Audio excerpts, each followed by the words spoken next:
Assalamualaikum warahmatullahi wabarakatuh. Selamat siang, yang saya hormati kepada Bapak Dr. Andes Iqbal Nurlian, Magister Pendidikan dan Ibu Dewi Pradipta, Sarjana Pendidikan Magister Pendidikan selaku dosen pemangku mata kuliah mata pendidikan serta teman-teman yang berbahagia. Dalam kesempatan kali ini kami akan mempresentasikan mengenai pendidikan non formal. Saya Desta Nayani selaku moderator akan membimbing jalannya diskusi kali ini. Sebelum itu, saya akan memperkenalkan anggota kelompok yang pertama. Perkenalkan, nama saya Nabila Sari sebagai pemateri pertama. Perkenalkan, saya Nabila Sari sebagai pemateri kedua. Perkenalkan, saya Nabila Sari sebagai pemateri ketiga. Perkenalkan, saya Nisa Fiolita sebagai pemateri 4. Perkenalkan, saya Adelia Tia selaku pemateri 5. Perkenalkan, nama saya Bila Pratwi sebagai pemateri 5.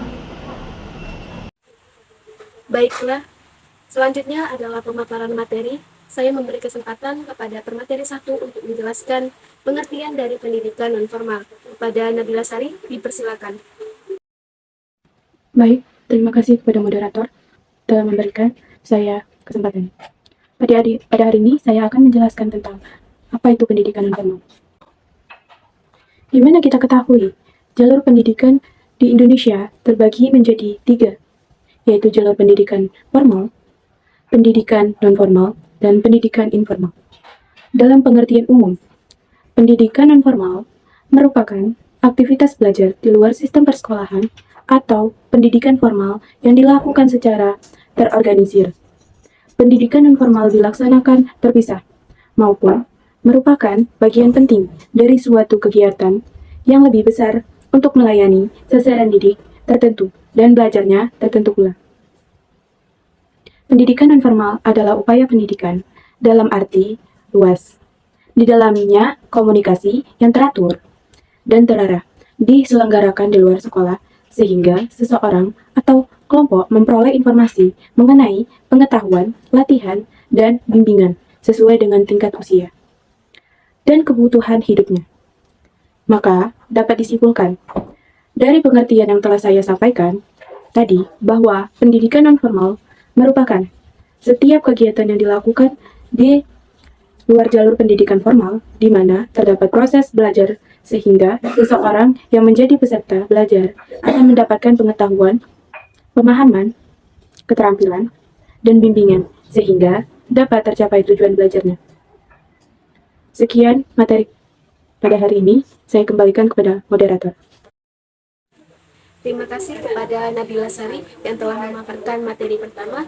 Selanjutnya, pemaparan materi bagaimana tujuan dan fungsi dari pendidikan non-formal yang akan disampaikan oleh pemateri kedua kita, yaitu Fikria Suryani. Kepada Fikria, dipersilakan.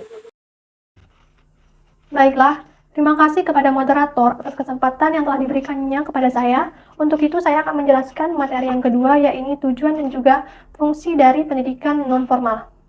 Untuk tujuan dari pendidikan non-formal, sebenarnya ia memiliki tujuan yang tidak menyimpang dari pendidikan nasional. Pendidikan non-formal juga bertujuan untuk meningkatkan kualitas manusia Indonesia, supaya bertakwa, beriman kepada Tuhan Yang Maha Esa, berbudi pekerti luhur, dan juga berpendidikan. Pendidikan non-formal juga memiliki tujuan jangka pendek yang berupa kemampuan fungsional yang nantinya akan berguna bagi para peserta didiknya di masa ini ataupun di masa depan nanti. Nah, pendidikan non-formal juga tidak menekankan kepada ijazah, melainkan ia lebih menekankan kepada kompetensi para peserta didiknya. Nah, untuk yang kedua yang akan saya jelaskan ini adalah fungsi dari pendidikan non-formal. Dapat kita lihat dalam Undang-Undang Republik Indonesia Nomor 20 Tahun 2003, yakni Pasal 26 Ayat 1 dan juga 2, kita bisa menarik 5 fungsi dari pendidikan non-formal. Yang pertama itu sebagai pelengkap dari pendidikan formal. Maksudnya di sini, pendidikan non-formal akan menyediakan dan juga memberikan pelajaran yang tidak diberikan oleh sekolah. Kemudian yang kedua ini berfungsi sebagai penambah dari pendidikan formal tadi. Nah, maksudnya, jika ilmu dan juga kemampuan yang diberikan oleh sekolah tadi tidak memadai, maka para peserta didiknya berhak ataupun dapat menambah ilmunya tadi lewat pendidikan non-formal ini. Dan juga pendidikan non formal ini memberikan kesempatan bagi mereka yang telah menamatkan sekolahnya agar dapat mengambil pendidikan non formal di waktu ataupun tempat yang berbeda, seperti mengambil kursus komputer, kursus masak, les bimbingan dan sebagainya. Kemudian untuk yang ketiga ini pendidikan non formal ini berfungsi sebagai pengganti dari pendidikan formal. Nah, perlu kita lihat ya, jika banyak masyarakat Indonesia yang tidak memiliki kesempatan untuk dapat bersekolah di pendidikan formal tadi. Kemudian, untuk itu, inilah fungsi dari pendidikan non formal supaya bisa menggantikan pendidikan formal tadi untuk bisa memberi kesempatan kepada mereka, masyarakat yang tidak memiliki kesempatan untuk bersekolah di sekolah formal tadi. Nah, untuk yang keempat ini pendidikan non formal ini mengembangkan potensi dari para peserta didiknya. Pendidikan non formal ini mengembangkan potensi melalui penekanan penguasaan kepada pengetahuan dan juga keterampilan dari para peserta didiknya. Dengan itu, nilai ataupun kualitas dari peserta didiknya ini akan meningkat dan menciptakan sesuatu yang baik untuk bagi mereka di masa depan nanti. Nah, untuk yang kelima, yaitu sebagai mengembangkan sikap dan juga kepribadian profesionalisme. Nah, pendidikan non formal ini memiliki tujuan agar para lulusannya tadi supaya bisa bersaing ataupun setara dengan mereka yang tamat di perguruan tinggi. Untuk itu, pendidikan non formal juga mengajarkan para siswanya agar memiliki karakter, sikap, dan nilai-nilai yang selalu berpegang teguh terhadap Pancasila, supaya mereka bisa menghadapi dunia kerja nyata yang sesuai dan tetap berpegang teguh terhadap nilai-nilai Pancasila. Baiklah, sekian materi yang dapat saya sampaikan. Untuk itu, saya kembalikan kepada moderator. Terima kasih. Terima kasih kepada Fikria yang telah menyampaikan materi kedua. Selanjutnya, penyampaian materi apa saja macam-macam dari pendidikan non-formal yang akan disampaikan oleh pemateri 3 kita, yaitu Nabila Isna. Kepada Nabila Isna, dipersilakan. Baiklah moderator, terima kasih atas kesempatannya. Saya pemateri 3 akan menjelaskan tentang macam-macam pendidikan non-formal. Di sini saya mengambil 5 contoh dari pendidikan non-formal, yaitu yang pertama adalah lembaga kursus. Seperti yang kita ketahui, kursus merupakan suatu kegiatan belajar mengajar seperti halnya sekolah. Dalam pendidikan non-formal, kursus diselenggarakan bagi warga pelajar yang memerlukan bekal untuk mengembangkan diri, bekerja mencari nafkah, dan yang lainnya. Yang kedua adalah lembaga kelompok belajar. Kelompok belajar sendiri adalah satuan pendidikan yang formal yang terdiri dari sekumpulan masyarakat yang saling membelajarkan pengalaman dan kemampuan dalam rangka meningkatkan mutu dan taraf hidup. Kelompok belajar dijalankan untuk mengejar ketinggalan yang bersifat belajar dan bekerja. Yang ketiga adalah Pusat Kegiatan Belajar Masyarakat atau PKBM. Satuan lembaga pendidikan non formal ini diselenggarakan untuk memenuhi kebutuhan belajar masyarakat, di mana lembaga tersebut didirikan dan dikelola oleh masyarakat dalam rangka pemberdayaan masyarakat setempat yang disesuaikan dengan potensi ekonomi, sosial, dan budaya, serta lingkungan alamnya. Yang keempat adalah Majelis Taklim. Majelis Taklim merupakan lembaga keagamaan pendidikan non-formal yang memiliki kurikulum sendiri dan diikuti oleh jamaah atau pengikut yang banyak. Dan yang terakhir adalah satuan pendidikan sejenis. Jenis-jenis kegiatan yang termasuk dalam satuan ini adalah prasekolah yang berisi kelompok bermain atau penitipan anak, balai latihan dan penyuluhan, kepramukaan, pendepokan Pancasila, dan masih banyak lainnya. Itu saja penjelasan materi dasar dari saya kembalikan kepada moderator. Terima kasih kepada Nabila Isna yang telah memaparkan materi ketiga. Selanjutnya, pemaparan materi bagaimana standar pendidikan non-formal ditinjau dari perspektif akreditasi yang akan disampaikan oleh pemateri keempat kita, yaitu Anilsa. Kepada Anilsa, dipersilakan. Baik, terima kasih kepada moderator. Saya Anilsa Violita. Saya di sini pemateri 4 yang akan menjelaskan apa itu artitas pada pendidikan non-formal. Artitas merupakan jaminan mutu pada suatu lembaga yang memiliki wewenang untuk memberikan pengakuan secara formal bahwasanya lembaga tersebut memiliki kemampuan untuk menjalankan kegiatan yang telah terartitas. Artitas ialah sebuah program yang sedang didalang oleh pemerintah untuk mendapatkan standar pada bidang-bidang tertentu, sehingga para alumni lembaga pendidik yang bersangkut kesempatan bisa diakui secara nasional maupun internasional. Baik, terima kasih. Saya kembalikan ke moderator. Terima kasih Panelsa yang telah memaparkan materi keempat. Selanjutnya, pemaparan materi tentang siapa saja sasaran dari pendidikan nonformal yang akan disampaikan oleh pemateri kelima kita, yaitu Nur Anjani. Kepada Nur Anjani dipersilakan. Baik, terima kasih atas waktunya. Di sini saya akan membahas sasaran pendidikan nonformal. Sasaran pendidikan nonformal kini semakin luas, tak hanya sebatas dari orang yang buta huruf, orang miskin, atau orang yang sudah putus sekolah. Karena sasaran pendidikan nonformal ini mencakup dari kelompok-kelompok masyarakat yang beragam, termasuk dari suku-suku terasing. Perlu diketahui, sasaran pendidikan nonformal ini terus berkembang sesuai dengan perkembangan dari ilmu pengetahuan, teknologi, perubahan di lapangan pekerjaan, dan perkembangan dari budaya masyarakat itu sendiri. Oleh karena itu, program dan kegiatan dari pendidikan nonformal ini perlunya diperluas sesuai dengan kebutuhan dan perkembangan masyarakat. Diperluasnya ini sejalan dengan konsep pembelajaran, di mana sebelumnya konsep pembelajaran ini hanya sebatas ruang lingkup persekolahan yang formal. Karena kini kian berubah dan bergeser ke luar setting persekolahan. Baik, terima kasih. Itu saja yang saya sampaikan tentang sasaran pendidikan nonformal.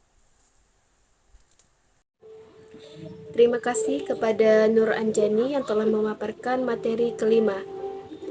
Yang terakhir, penyampaian materi tentang bagaimana pengaruh pendidikan nonformal yang akan disampaikan oleh pemateri keenam, yaitu Dwi Aprilia. Kepada Dwi dipersilakan.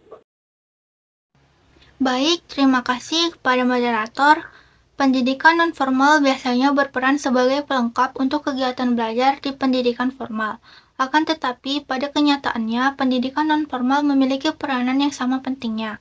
Pendidikan nonformal ini juga bisa dimulai di mana saja, mulai dari lingkungan yang paling sederhana, yakni keluarga. Pendidikan nonformal juga bisa berbentuk organisasi atau lembaga tidak resmi seperti kursus. Kursus bertujuan untuk mengembangkan potensi nilai seseorang dengan pengetahuan dan keterampilan yang lebih spesifik, serta pembelajarannya lebih fleksibel dan memberikan kebebasan ruang untuk mengembangkan pola pikir peserta didik, sehingga ini merupakan salah satu kelebihan dari pendidikan nonformal. Kekurangan dari pendidikan nonformal adalah tidak dianggap sama pentingnya dengan pendidikan formal oleh masyarakat. Masyarakat menganggap kalau pendidikan nonformal hanya berfungsi sebagai suplemen, sehingga pencapaian seseorang di pendidikan nonformal ini lebih sulit diakui daripada pendidikan formal.